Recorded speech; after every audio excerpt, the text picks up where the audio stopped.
My colleague speaks to CII President Rajiv Memani. Listen in. I'll come to you first with regards to this new surprise number that's come in. It's highest in the past 5 quarters, a 7.8% growth. How are you reading this, and is this kind of growth sustainable? Thanks a lot, Mahima. The numbers have come as a big surprise, as you rightly mentioned.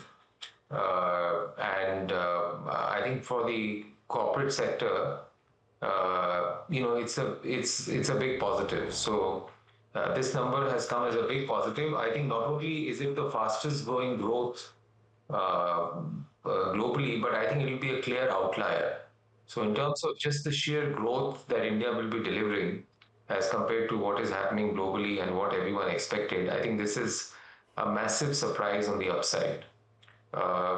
Your question on whether this growth will be delivered, will sustain or not, I think the India's average growth, what has been projected is 6.5%.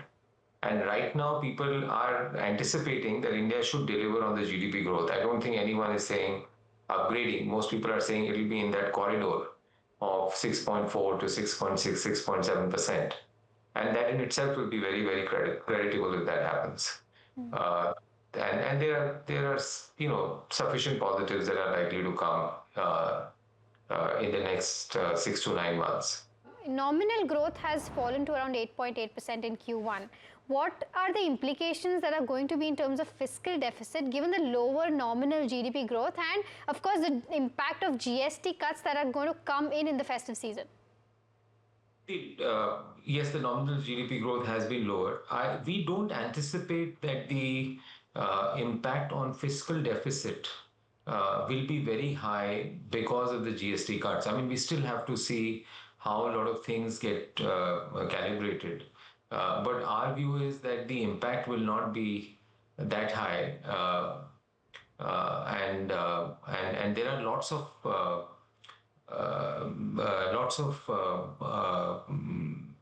the extra duty that was getting collected to repay the loans earlier, as they come off, I think some of that will be active as a cushion. So at least we still have to wait. Our anticipation, I saw some of the states announcing that there will be big impact. We don't anticipate that there will be a big impact on GST because of the rate reduction. In fact, I think it will lead to a positive GDP impact of 0.2, 0.3, 0.4%. Again, these are all till the time we don't get the full details. Right.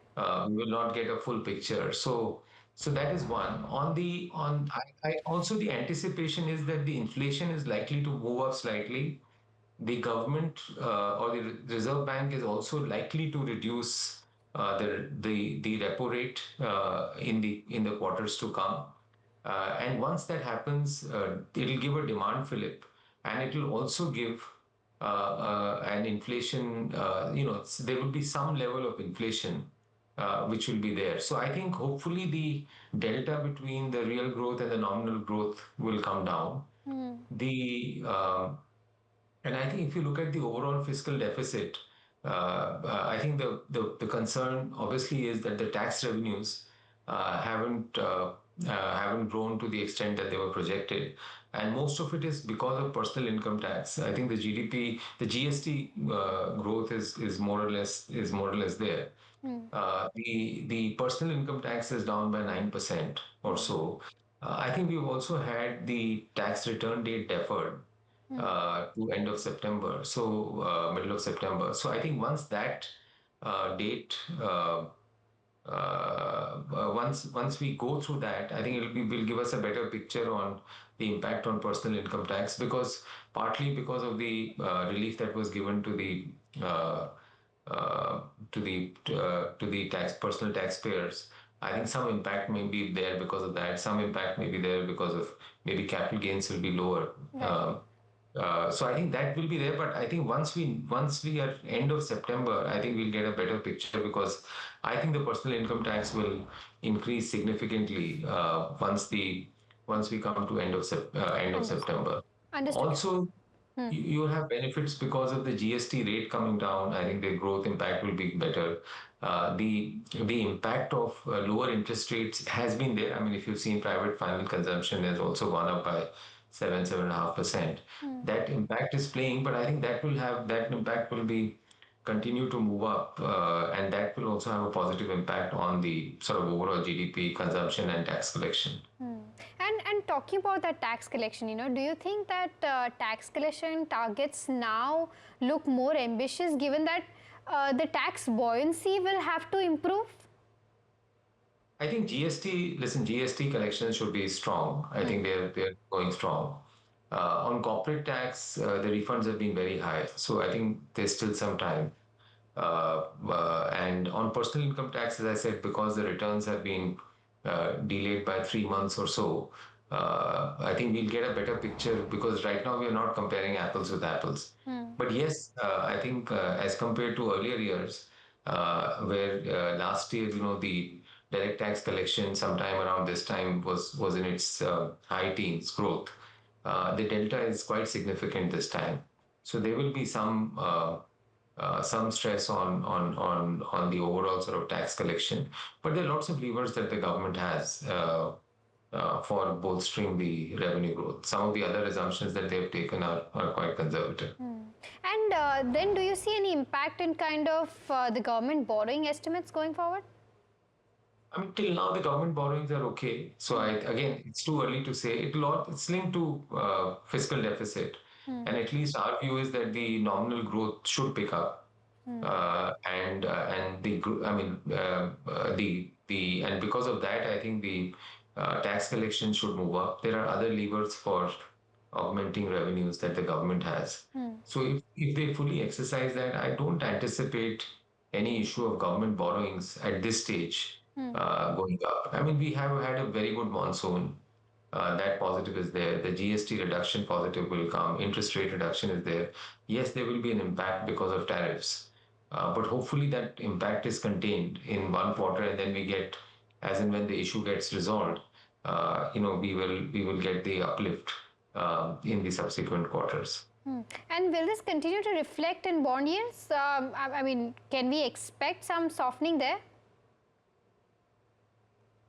I mean, hard to say. I don't track that market that much, but I would say that I just feel that as long as the fiscal deficit and repo rates come down slightly, fiscal deficit is more or less on track.